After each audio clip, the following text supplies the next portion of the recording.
Let's talk about politics now, with the row of the Cabinet Minister, Sir Gavin Williamson, appearing to have deepened. Further claims of bullying being levelled against him. He allegedly told a senior civil servant to slit your throat in what was claimed was a campaign of intimidation while he was Defence Secretary.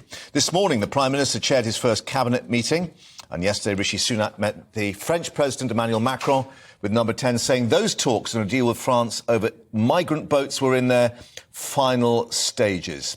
Let's speak to our political editor, Darren McCaffrey, now on all of this. Darren, first of all, where does Mr Williamson stand or sit at the moment? Is he still there? He's still there. Downing Street insisting they still do have confidence in Gavin Williamson. They point to the fact that there are what they brand independent investigations into this alleged behaviour, into alleged bullying. Two different incidents, it must be said, reported in recent days, Mark.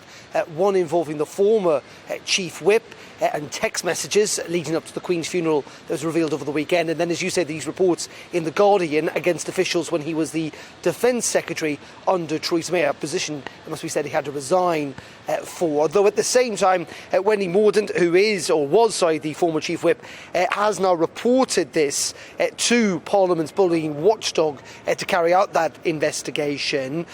In the end, though, you have to ask what's behind all of this, because in some incidents, we're talking about reports that go back many years indeed, and there does seem to be a concerted campaign, both inside government and inside the Conservative Party, to do damage to Gavin Williamson, and in effect, clearly do damage to Rishi Sunak. So while I'm sure these allegations are being taken very seriously in Parliament and indeed inside the Conservative Party, we must not forget there is politics at play here as well.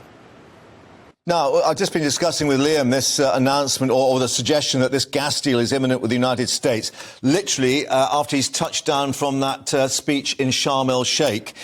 Clearly, they want to keep the lights on this winter, but fossil fuels still top of the agenda for the moment, at least.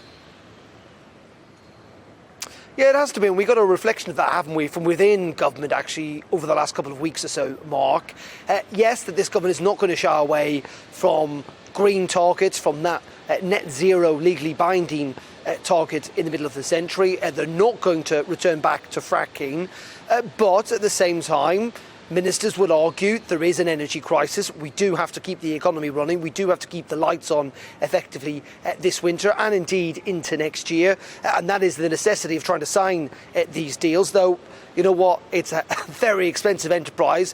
Many would suggest it would be economically better and indeed potentially even environmentally better if we were to find our own natural gas in the North Sea, or indeed do what they do in the United States, which is fracking. But that is not the decision that the government has made. But, you know, this is an ongoing problem, and it will be fundamentally for years to come. There is not an expectation that oil and gas prices are going to return back to levels that we've seen them recently, potentially until the end of this decade. There is no sign that that war in Ukraine is going to end anytime soon.